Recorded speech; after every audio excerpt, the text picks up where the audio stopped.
Jesse, I'm going to pass over to you now to moderate the panel. Over to you, Jesse. Great, thank you, Oliver. Absolutely, I second your comments there. What a fantastic day of practical applications in AI in retail. We learned a lot about some of the solutions that are currently being implemented, some of the benefits, and some of the opportunities that exist. I think that a lot of the users today are more aware of the technologies that are currently being implemented and some of the opportunities. So we've heard a lot about those opportunities, and like I said, all the speakers were fantastic in giving us real practical solutions that are being implemented. But I'd like to maybe focus a little bit more on some of the risks that exist because of the time constraints. I want to talk about, how to balance that out, because when there certainly is a lot of opportunities, and as we've heard from Anson and Minson in the beginning, the retail market has gone through an enormous amount of change in a very short period of time, partly due to the digitization that COVID-19 has brought onto us at a very rapid rate. And we're seeing a lot of the technologies that were mentioned today implemented very quickly, and probably without a lot of the stops and checks and balances. So there's going to be some risks that come with that. I know I've spoken with a lot of you about some of those risks that exist. And so I'd just like to, make sure that we're on the same page first. And we're talking about collaboration and personalization. So let's just, go through. I'll first introduce the panel. We have Savesh Kumar, the serial entrepreneur and tech founder and CEO from Singular Intelligence. And we have David Lee from Digital Lead, Singapore Institute of Retail Studies, and also the head of digital commerce and conveniership of Global ISO. And we have Stephen Singh, yes, the Chief Opportunity Officer of Stag Match, and the Education and Training Group. And lastly, we have Archie Fielding, who's joining us from Malaysia, and he is the enablement and technical lead at APJ at Enterprise for SAP. So welcome, everyone. Hi, Jesse. Thank you. Thank you very much. I'm going to ask, yes? Can you hear me just fine? Yeah, yes. Great. So what we're going to do is I'm going to ask the first question. So why are we talking about collaboration and personalization in retail today? And I'd like to begin by, asking you to give us a quick definition of what you think collaboration and personalization are. So I'm just going to go through and ask each of you what your definitions of those are. And please keep it very short because we're in the time. So just one sentence, if you can, what that means to you, because it means different things to a lot of different people. So Sarvesh, we're going to start with you. Please tell us what those two things mean. Sorry. Right. Am I audible? Mm-hmm. We can hear you. So let's first define collaboration and personalization. Personalization essentially means bringing the required product to the shopper or the consumer at the right time, at the right price, at the right promotional value, in the right channel, and those are the 5 P's of personalization in the marketing theory. So that has always been a big challenge because of multiple reasons, and that has also been one of the biggest causes of losses and inefficiency in the retail sector. Big out of stock, overstock, shrinkage, promotional inefficiency. Collaboration is that we are talking about today is emanating from the survival challenge that retail sector or consumer goods sector has been facing. As we have moved on, COVID-19 has impacted an already agile and complex retail segment, which was suffering and reeling under threats. The need of survival is now throwing up new ideas. So some of the things that we have been promoting as well is, why don't you guys share data at a certain level? And just in my presentation earlier, I was talking about newer techniques of federated learning, which can facilitate that. Sharing of data can have benefits for all parties in the retail value chain, consumers, good of the society as well. On the other hand, the collaboration between shopper and the retailers can lead to better customer experience. The suppliers can lead to better fulfillment, and again, benefits for everyone, losses. So collaboration, personalization is a long-standing concept which is now gaining a lot of momentum. Collaboration is coming from survival issues, but the two are actually linked. Better personalization requires better collaboration, and both of them will lead to more efficient thriving retail and better for society. Suresh, I'm going to cut you off there, and I'd just like you to be, everyone else, be a little bit more succinct with your answers. That was fantastic. Collaboration, sharing of data, personalization, reducing that inefficiencies in the value chain. So maybe we can now go to Stephen. Stephen, because Stephen Singh, can you please give us a really short, concise sort of a definition of both those things, so we can all make sure that the users and the audience knows what we're talking about the same thing. Sorry, so make it short. To me, personalized service is simply the profiling, of a customer that we can then better target it with marketing and to sell whatever we need to sell to them. To me, that's what personalized service is all about. It's not that romantic. As for collaboration, this is a historical term. In history, retailers collaborate with landlords to deliver that service. But I think today collaboration means to me a unity with various different entities that's not in the retail circle in the past, like technology vendors, social community, and so on. Okay, that's that. Thank you, Stephen. That was great. David, can we hear from you, please? Right. So if you remember my slides about our partner, Amobi, they have the capability to manage 60 billion images and content and so on, engagements with individuals. So today, personalization, it is possible with this kind of platforms.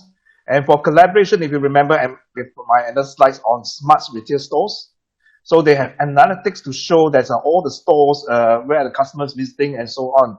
So in fact, a lot of stores, they can actually collaborate together with this collective kind of digital data available in the system as well. So I say basically with the cognitive AI, with the systems and so on, both personalizations and collaboration is possible.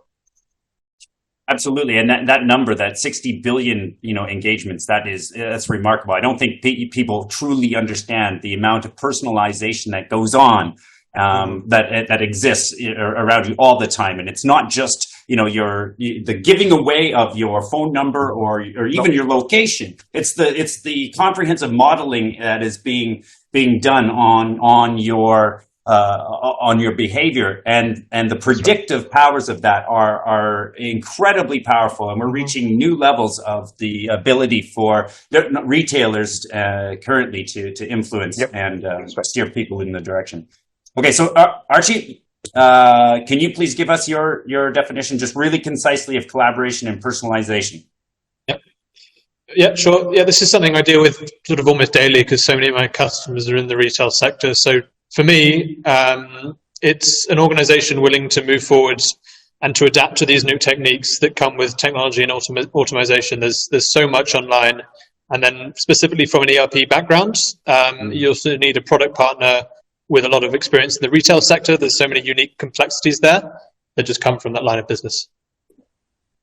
Great. Thank you, Archie. Now that we're all on the same page, I'd like to kind of, offer our audience something that I like to do when I'm in my panel discussions here, is offer something of the value that you can't get online. So when you give your responses now and to the few questions here that are going to come next, I would like you to think about that. Just think about what kind of value can we give to our audience now. We had over 50 participants today from different parts of the sector in retail. And so not everyone will be a practitioner. So what kind of value can we give that they can't find online? Okay, so and in particular, what risks are out there? I would like to talk about that, and maybe what kind of transparency the retail sector might need, and information asymmetry that might exist between could be anyone within the value chain based on the definitions that you gave. So the first question is, what is the capabilities and implications of personalized services based on your definitions through collaboration and also sharing of personal data? So we'd like to, I'm just going to start with Stephen. Stephen, can you please answer that question to the best of your abilities? Can you repeat that question again? I didn't really catch it. I'm sorry. Oh, yeah, sure. So it's the current capabilities and implications of personalized services. So okay, I think the personalized services in the context of selling is accurate profiling and targeted marketing. It's nothing new, but it's now very accurate and deadly serious. So in my time when we study marketing, we have all our target customer segments. But today, this generic segmentation is no longer true, because we can target outliers in other segments. And data profiling enables that. That is the true definition of a personalized service. So if I'm in the lower income group, for example, but 99% of my disposable income are spent on your luxury product, you as a company can still find me. And that to me is personalized service.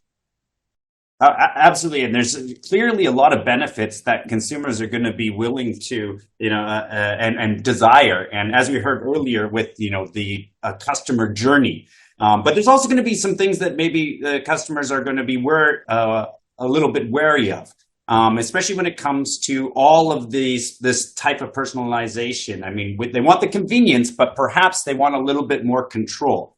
So, David, I'm going to ask you this question. What can retailers do to maybe perhaps balance that convenience with the potential control that consumers will demand as these services become more ubiquitous? Right. So basically, if you look at the for personalizations, I think today retailers depends on the technologies to have that personalized service. The risk involved basically is that it's not so much on the retailers or anyone who manage the technology. It's in fact the consumer themselves. If you heard about this term called social engineering, today basically it's a live stream, YouTubes and so on. Everyone is sharing a lot of personal information about themselves. And that's beyond the control of retailers or the other brands and so on. So I think it's very important to have educations about the cybersecurities for social engineering, how to actually protect your personal data. It's not so much from the retailers, it's individual consumers. Fantastic. So individual consumers are going to need to be more aware of how their data is used. And maybe we'll just add this a little bit more. Sarvesh, can you sort of add to that? What should consumers be more aware of? What kind of transparency should they demand from their retailers? Well, the recent events of misuse of data have pointed to the fact that there is a lot that we as consumers are not aware of. Which data is in possession of whom, or online footprint. So number one thing that I believe is a right of consumers is they must demand retailers or know transparently what data do they have. The second thing is about use of AI that we have been talking about. There has to be explainability in our systems that doesn't lead to bias or discrimination. So it's both ways, demanding that my data without my permission is not used. Second, it is not used in the wrong way for bias and discrimination by the retailers and the new type of modeling. So ethical use of AI, ethical sourcing of data. Sorry, I didn't to intercept. Basically, it's a responsibility for both the retailers, but also I like to highlight is the consumers' responsibilities. A lot of data leak and misuse and so on is because they themselves, they are not aware of it. So I believe that education, training for consumers to know how to use all these cognitive AI-driven data is very important, how to protect themselves. Thank you, David. That goes back to actually one of the earlier speakers, Anson, and talking about the user journey. And I'd like to just add that, we feel maybe that we're not powerful as consumers, but collectively we are. Anson said one thing, that you can, make decisions with your feet or your wallet, however you want to look at that. And so collectively, if we have the information, like you said, David, so the first step will be transparency. But once we have the information, what do you do? Like, how do you demand these tools? And I believe that it will be good for the entire industry to increase transparency, because with increased transparency becomes increased collaboration. So maybe I'll just ask you, Archie, can you give maybe your thoughts on how the industry can increase transparency from, because you deal with a lot of enterprise and ERP issues, so you deal with a lot of different companies. So how can they increase transparency specifically? What message would you have to retailers for increasing transparency? Yeah, I think it comes from stems from a level of trust, and I think there are two aspects, or two levels rather, to this really. First, coming from the consumer, where permission is either granted or not. And then from the sharing standpoint, we've got a lot of responsibility from the companies who are collecting this data, who have a responsibility to be transparent about what this has been used for, to be very clear in terms and conditions. I feel it can often be the case where these conditions are hidden. So it is a question about transparency, and it's making these available to the public. But the public can also do their side too. The consumer can do more research on these aspects to raise their perception on it too. But ultimately, it comes from the company who is the one in charge of this data once they have it. They're the ones who really need to make sure that they are following the terms and conditions that have been set out from the start. And Archie, just to follow up with that, who sets these out? Who sets these, these terms and conditions? I mean, we're seeing governments, struggle with the understanding of how to implement policies. So, I mean, this will go back to you as a follow-up, but then maybe to the panel at large. Who is responsible for actually and accountable for setting these policies to be followed, as you just said? On a personal level, I would love to say that it comes from these companies, but I don't think you can, in today's world, I don't think we can, easily put that. So I think the government do have a lot of responsibility about setting those legislations and making sure that they are followed. As I say, in an ideal world, everyone would be clear and all companies would make sure that these are adhered to. But I think there has to be an extra level of authority on top of that to make sure everyone's following those regulations that are set up. Besides the government, is also I believe it's also the agencies. So I come from ISO. Basically today we are also looking at the transparencies of the e-commerce transactions, consumers protections, and so on. So I think I think is have to drive from authorities, from the government, and also from the different agencies, like, for example, ISO. Absolutely. I mean, but we have we see information asymmetry all over the place. I mean, I've talked to a lot of government officials in many countries, and they're not AI practitioners, right? So it's very difficult for them to understand and regulate something that, perhaps they don't have the same level of information regarding. So that's going to be, I think, a challenge going forward. So one of the things that is so important are these types of seminars and webinars where we can actually get some transparency out to users so that, they can demand and sort of advocate for these controls. And I believe it could be very good for the whole industry, like I said. And Sarvesh, I know we were talking a little bit before today about how that can benefit from a business perspective, these increased transparency and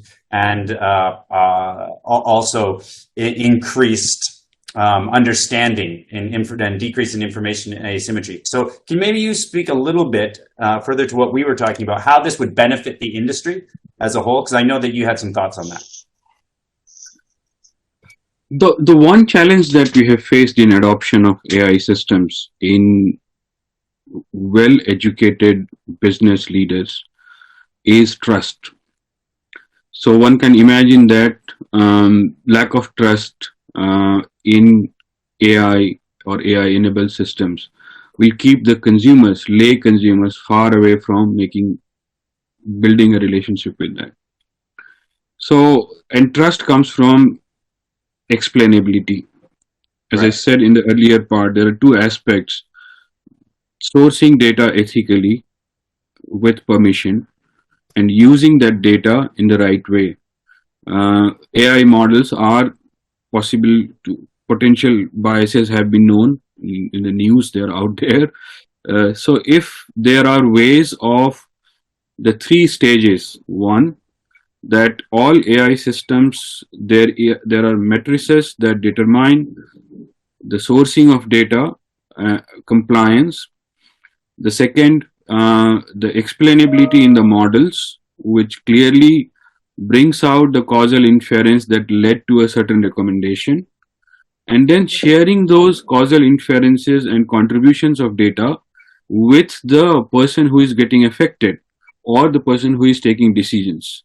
So the lay consumer or the more erudite business user, if they have clear this three-stage process, see that in a system that is engaged with them, they will definitely feel more trust, and it will lead to greater adoption, greater usability, profits for everyone. And I think that's the key. Yeah, go ahead, David. Sorry, I need to intercept.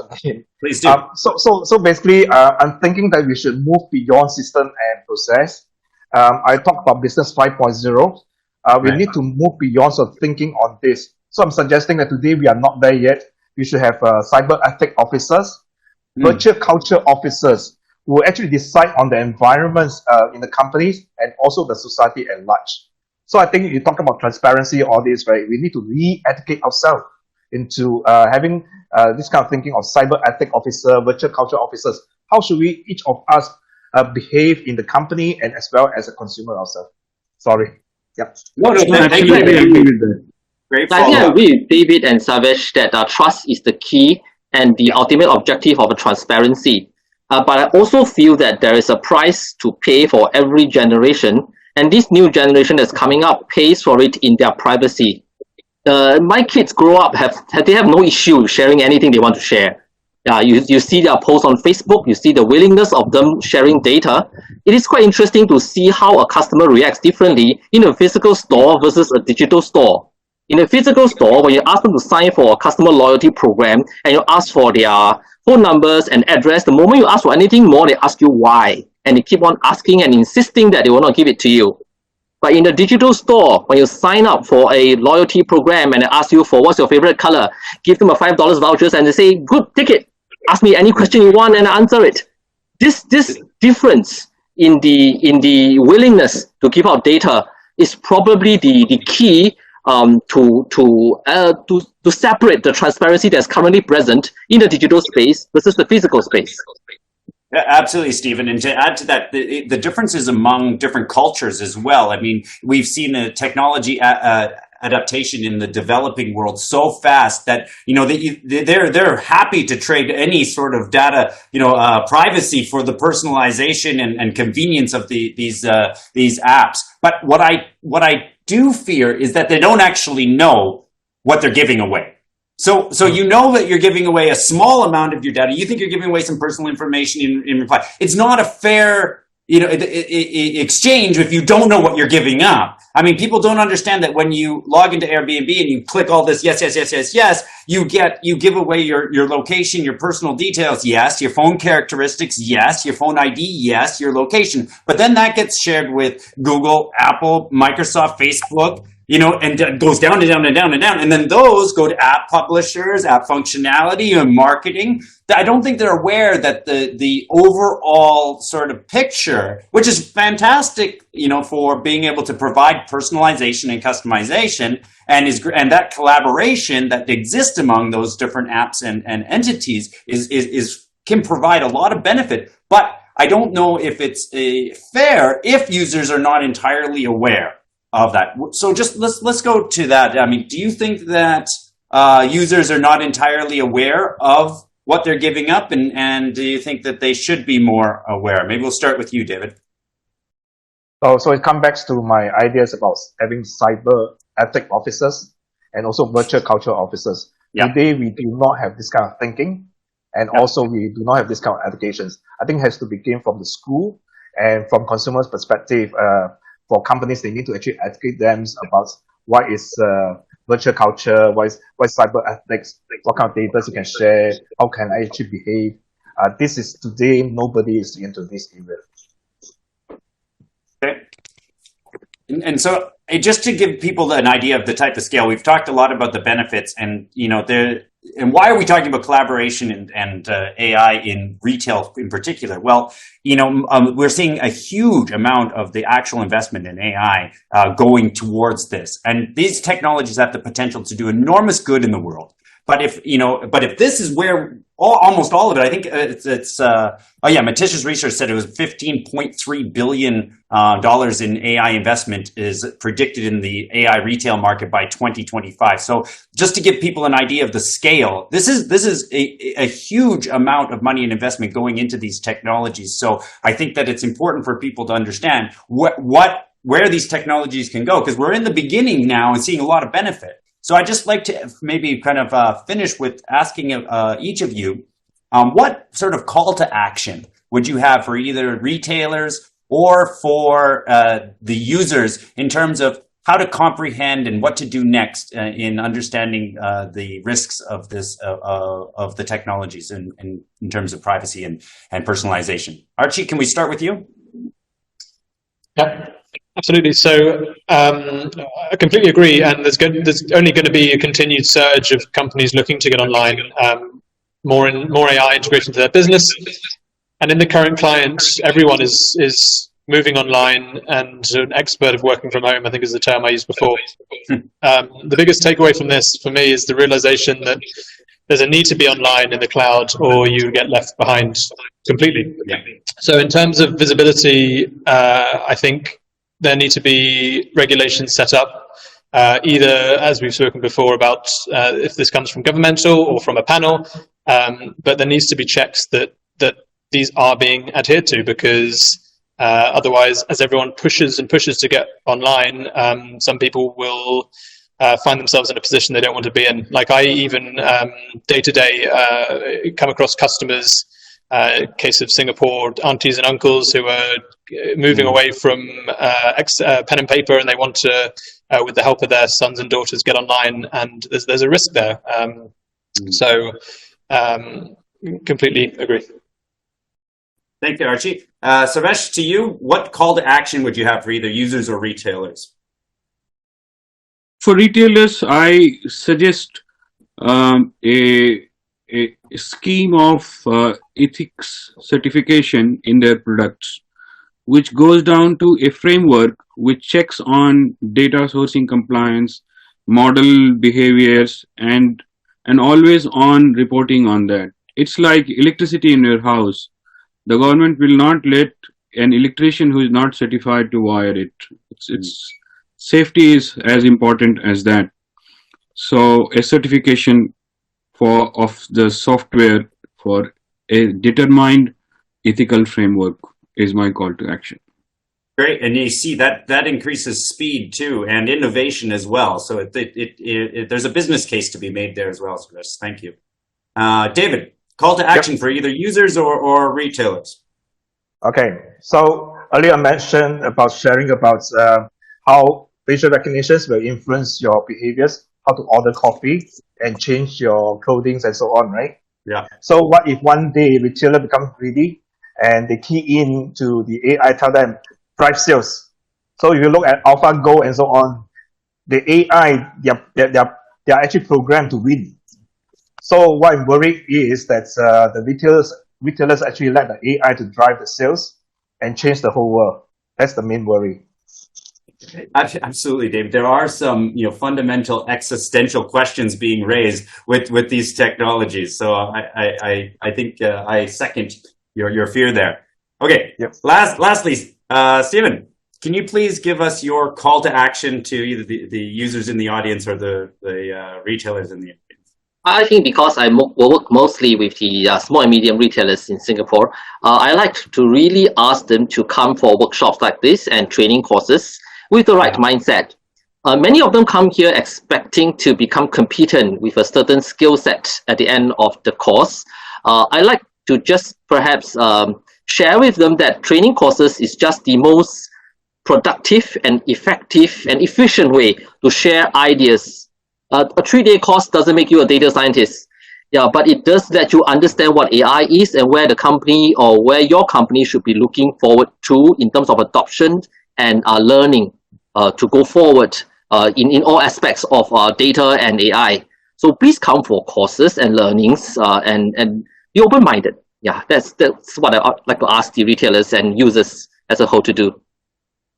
Thank you, Stephen. What a perfect way to sort of wrap things up, and inviting our audience to come back and participate more in these types of engaging conversations. And thank you very much to all the panelists for your candid and responses and transparency with everyone. I'm sure our audience really appreciated it. And I wish we could talk more. But we had the presentations went on and were very engaging. You have done a great job by managing all this.